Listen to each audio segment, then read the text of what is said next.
We're jumping right into one of the most uh, powerful ancient narratives ever recorded, and it really functions as a perfect training manual for conviction, especially in the 21st It century. really does. So forget any idea of a simple heroic tale.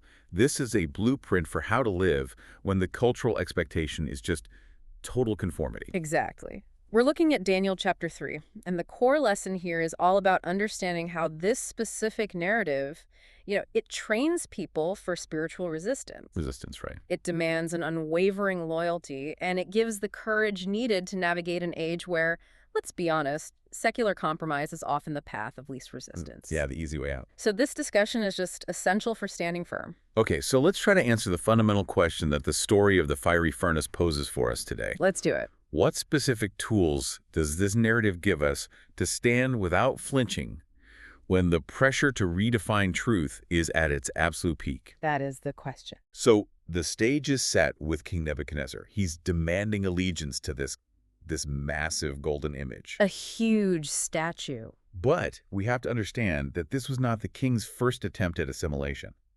That's key. That is a crucial insight. Before the hard power, the threat of death, there was soft power. Yes, he had already tried to strip the exiles of their identity. He changed their names, forced them into re-education, Put them in his government. promoted them. Exactly. The command to bow to the image was the final test. The culmination of all of it. It was a test of loyalty, political, spiritual, and social allegiance, all bundled into one dramatic public act. And the decree was unambiguous.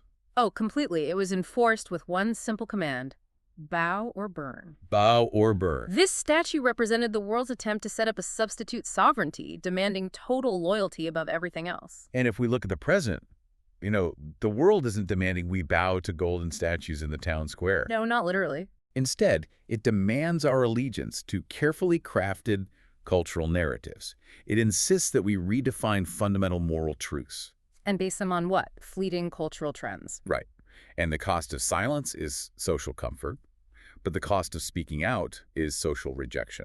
That's the modern pressure cooker. And this narrative provides the defense against that very pressure. How so? It trains us to uphold the foundational truth that there is only one God, and you shall have no other before him. Simple as that. So when the world pushes you to compromise your convictions for the sake of, say, relevance or tolerance. Or your job. Or your job, absolutely. This text functions as a direct counter-instruction to being conformed to this world. It prepares you for that moment when your professional ethics are in direct conflict with corporate demands, or when your integrity is challenged online. So think about that dramatic scene on the plain of Dura. It's incredible to picture. Of all the officials, all the people there, only Shadrach, Meshach, and Abednego stood while literally everyone else bowed. This just confirms that genuine obedience will often require you to stand completely alone. But it raises an important question, doesn't it? It does. Skeptics will often argue, was this just reckless rebellion? Or was it a calculated act of faith? So what's the answer? The answer is right there in their specific declaration to the king in Daniel 3.18. Okay, this is the core of their courage. They lay out 3 certainties that define what true loyalty is. First, they confirm God's absolute power. They say, our God is able to save us. No question in their minds about his power. Second, they express confidence. We know he will deliver us. But it's that third point. That's the one that separates this act from just, simple optimism. This is the game changer. The third certainty is that their obedience is absolutely unconditional. Unconditional. They state, but even if he does not deliver us, we will not serve your gods. Wow. That is true biblical faith in action. It's trusting God regardless of the outcome. It's holding conviction over comfort. Their loyalty is total. It is. Whether he blesses them with rescue or allows them to face the consequences, it echoes what Job said, though he slay me, yet will I trust in him.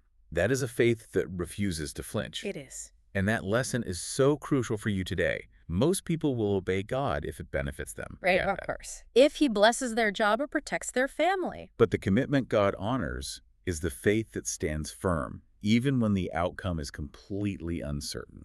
That loyalty separates those who are just performers from genuine disciples. What do you mean by performers? Those whose faith is in the outcome, in guaranteed earthly success, versus those whose faith is in God's character itself. So the king, he was so enraged by their refusal that he ordered the furnace heated 7 times hotter than usual. Just pure rage. The fire was meant to be immediate, complete obliteration. And that fire, it represents the inevitable persecution that follows those who live godly lives. And that phrase, 7 times hotter, that's a linguistic signal. It means maximum possible intensity. So a lethal outcome was certain. Absolutely certain. Yet, the very fire intended to consume them became the stage for a spectacular miracle. The king looks in, and he sees not 3 men, but 4. 4 men. Yeah. And he describes the 4th as being like a son of the gods. Which is just a definitive display of divine protection. So the 4th man. The 4th man is understood to be a pre-incarnate appearance of Christ himself. Right, it's Christ. And this confirms a powerful promise. Obedience does not always spare you from the fire. No. But it absolutely guarantees Christ is with you in the fire. That fulfills the promise in Isaiah.